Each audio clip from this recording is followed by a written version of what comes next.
yambanje kubasuhuza ku munsi wa none rero tugiye kuganira ku mukino wahuje ikipe ya FC Barcelona ndetse n'umukino bakinyemo n'ikipe ya Newcastle. Ni umukino wa Champions League muri second leg cyangwa se umukino wa kabiri wo kwishyura, umukino waje kurangira ikipe ya FC Barcelona inyagiye ikipe ya Newcastle ibitego 7-2 ihita isezerera muri Champions League. Ni umukino wabayemo ibintu byinshi bitandukanye kuri ikipe ya FC Barcelona ndetse n'ukwandi ikipe ya Newcastle. Abakinnyi nka Eranga bari baritaye kuri uyu mukino, ni umukino wari ukomeye mu buryo bwose bushoboka, ariko ku ikipe nka FC Barcelona yari iwayo kuri Spotify Copenhagen, ni ikibuga cya FC Barcelona yaje kuba yitwara neza rero isezerera ikipe ya Newcastle. Ariko kuri rundi ruhande ntabwo twaba twabwira ko ikipe ya Liverpool yasezerera ikipe ya Galatasaray, mu gihe ikipe ya Tottenham yavuyemo isezerano n'ikipe ya Atletico de Madrid. Ni imikino yagiye iba itandukanye, ariko mureke tuganire kuri uyu mukino wahoje ikipe ya FC Barcelona ndetse n'ikipe ya Newcastle. Ni umukino wari mwiza cyane pe, ni umukino wabonetsemo ibitego byinshi cyane, kuko nimba ikipe ya FC Barcelona yatsinze ibitego 7 byose, Newcastle igatsinda ibitego 2, birumvikana neza ko ari umukino wari uri kugenda cyane. So igitego cya mbere kijya kwinjira mu buryo bw'imikine ni pass yahawe uwo bita Rafinha ku minota wa 6 gusa. Ikipe ya FC Barcelona yarangije gufungura amazamu, mu gihe ku munota bidatinze gatoya nyuma ya pase yari hawe Rafinha yabanje atikisha umuzamu, ubundi atsinda igitego cyiza cye cy'imoso. Umukino uburatangiye mu buryo bwa statistique, ikipe ya FC Barcelona yari iri kujya izamuka bose mu buryo bwo kudefanda, nanone bakagenda bagaruka gake gake. Ariko kuri Newcastle yari tayari ifite na uwo bita Eranga ni umwe mu bantu bari bazengereje ikipe ya FC Barcelona, ariko hakaza kubura amahirwe bwa defense ya Newcastle kuba yadefanda ibyagezweho. Birumvikana nimba FC Barcelona yatsindaga igitego, Newcastle ikaza ikishyura, FC Barcelona igatsinda ikindi, Newcastle ikaza ikishyura. Abantu batekerezaga ngo ikibazo kiri attaque iri gukora, yego ibitego biri kuboneka, ariko saba defenseur bari kurinda ibyagezweho. So Rafinha yaje kuba atsinda igitego cya mbere kuri marquage mbi ya João Cancelo, ya tekinike ya FC Barcelona bizera ngo ni offside.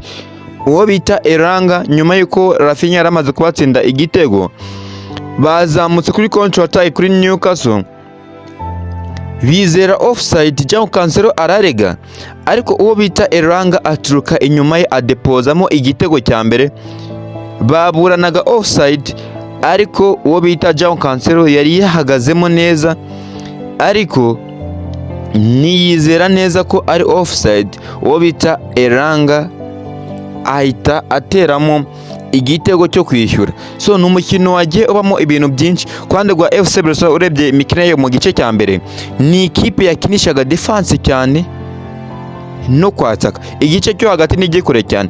Impamvu zari zego nko kubana uyu Kubaris ameze nk'ushobora no kwinjira cyane akagera muri mediane, bashaka gukinisha defense cyane, biza gukurura Newcastle, bigatuma abataka babo stili baguma kuri attack, ariko bo ntibagaruke bagakurura abakinnyi ba Newcastle, ubundi bagatera imipira miremire. Hari nk'ibitego byabonetse nka 2 bya mbere byaturuka muri passe z'inyuma, ubundi bakata basanga ari bakeya, kuko Newcastle yabaga yatatse yagiye gushakisha umupira, ubundi bikaborohera kuba batsinda igitego.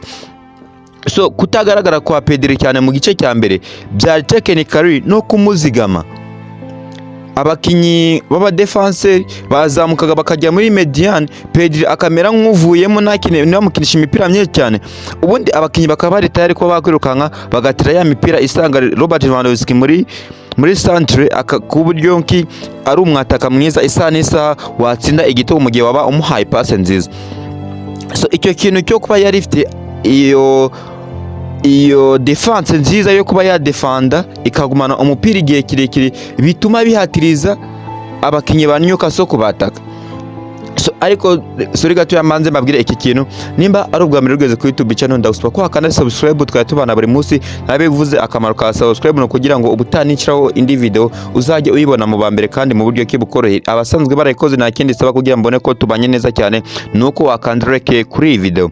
So iyi FC Barcelona yari ifite João Cancelo kuri kabiri, umukinnyi mwiza uciyenga akagumana umupira waguhereza pass hanyuma ugatsinda, nawe ubwagatsinda kuko ni umukinnyi witwaye neza kuri uyu mupira kuri match y'umugoroba. Ariko João Cancelo Nekereza ko ibitego bibiri Elanga yatsinze byari ku ruhande rw'uwitwa Joao Cancelo kuba yakoze marikage mbi akizera offside, ubundi uwo bita Elanga akamutsindana ibitego bibiri.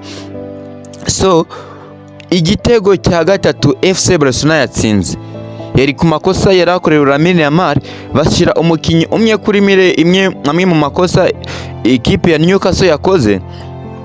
Barangije uwo bita Rafinha atira kufura nziza cyane, ariko kuko bari bashizemo line bavuga ati uri buze kurengano ari buze kuba yarariye, bagiye Rafinha atiye kufura mu buryo ki bwo gusatira umupira bawukine. Abakinnyi ba Newcastle birukanka badefanda izamu, ariko Rafinha yarazi neza aho yateye umupira, yaguye ku mukinnyi wa FC Barcelona awushira ku mutwe, awugarura uwo bita Bernard wari uhagaze neza cyane, kuko abakinnyi ba Newcastle birukiye mu zamu yego bagiye kudefanda, ariko bakoze icyo bita kuba batamarika abakinnyi ba FC Barcelona, bo birukanyira mu zamu bajya kudefanda, ariko aho umupira wagomba kujya niho wagiye, ndetse umuvandimwe mwiza atehereza pasi nziza uwo bita Bernard, maze atereshamo igitego cye n'akaguru k'iburyo. So umukinnyi rero nka Bernard nawe ni umukinnyi ukomeje gufata FC Barcelona neza cyane, kuko ku mukino baheruka gukina wa championnat Elanga na Rafinha bari abakinnyi beza, kuko Rafinha yaje kuba atsinda hat-trick. So navuga Bernard. So kuri Rafinha rero yagize match nziza, yatsinzemo ibitego, ndatekereza ko atsinzemo ibitego bibiri, Robert Jones katsindamo bibiri, Lamine Yamal, Fermin Lopez. So urumva na abakinnyi kimwe mu bintu barushaga Newcastle.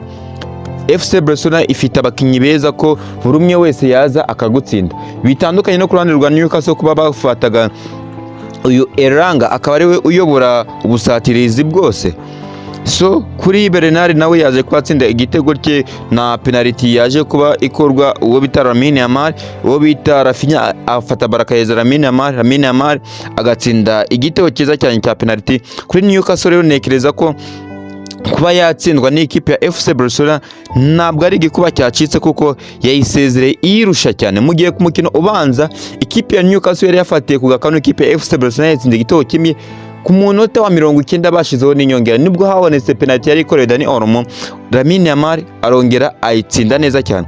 So kuri Newcastle rero yaje iri tayari, ariko nanone ikora amakosa yo kwirekura kuri FC Barcelona iri iwayo. So ku penalty yabonetse n'uwo bita Trippier yaje kuba akurura Rafinha, amufata akaboko aramukura kuri passe nziza riturutse ku ruhande rw'iburyo. Rafinha ni igitego yagomba gutsinda, bituma haboneka iyo penalty, Lamine Yamal ayitsinda neza cyane. So ibintu rero bya Newcastle byari bikomeje kugurana, imibare yayo n'umupira be twavuga ko wabagoye. Bimwe mu bintu Lamine Yamal yavuze ati ngo urafata umupira abakinnyi ba Newcastle bakakwataka ari babiri cyangwa se batatu, bakibaza uburyo kibakina. Icyo kintu rero kiba kibafashije cyane, kuko iyo bakwatatse gutyo ari abakinnyi babiri cyangwa batatu, bivuze ngo umwe mu banyu haba harimo umukinnyi uri unmarked, umukinnyi nyine udafite umukinnyi umufasha. So rero ni umukino ikipe ya Newcastle yagerageje gukina mu gice cya mbere, ariko mu gice cya kabiri yaje FC Barcelona iri hejuru cyane mu buryo bwose bushoboka. Yari iri hejuru nk'igitego cyo batsinze muri corner, ni igitego Robert Lewandowski nawe yaje kuba atsinda cy'umutwe, igitego cyiza cyane kuri marikage mbi nanone y'abadefenseri ba Newcastle. Wabonye ko ari Newcastle bamaze gutsinda ibitego 4, ukabona isa n'iyakiriye pe. Ubundi FC Barcelona nakabuza ikomeza kugenda itsinda. Urebye nk'igitego Rafinha yaje kuba atsinda, ni igitego cya pressure y'abakinnyi ba FC Barcelona babashizeho, kuko umukinnyi wa Newcastle yafashe umupira wihera Rafinha akoresha akaguru ke k'indyo rero atsinda igitego ku ruhande rw'ikipe ya FC Barcelona. So ni ugutegereza harimwe mu makipe yagiye asezererwa, by'umwihariko ku makipe yo ku mugabane w'Ubwongereza, sori umugabane w'Uburayi, ko ku ruhande rw'ikipe y'Ubwongereza, mu makipe yasohokeye Ubwongereza ikipe ya Newcastle yasezerewe, Liverpool irakomeza ndetse ikomezanya na Arsenal, mu gihe za Tottenham yaje kuba ita ndetse n'ikipe ya Manchester City. Ayo makipe rero mu Bwongereza yagiye asohokera muri Premier League, atatu yamaze kuba yasohoka. So ni umukino wari ukomeye cyane, wari ufite ibintu byinshi usobanuye, ariko nekereza ko gukomeza kuri Barcelona yari ikintu cyiza cyane gishoboka, yari umupira mwiza bakinye noneho bishimye birekuye. So reka tube ducumbikiye hano ni Impanda Sportive ikugezaho buri munsi, ngendi ari Rwanda, kanda subscribe tubane buri munsi.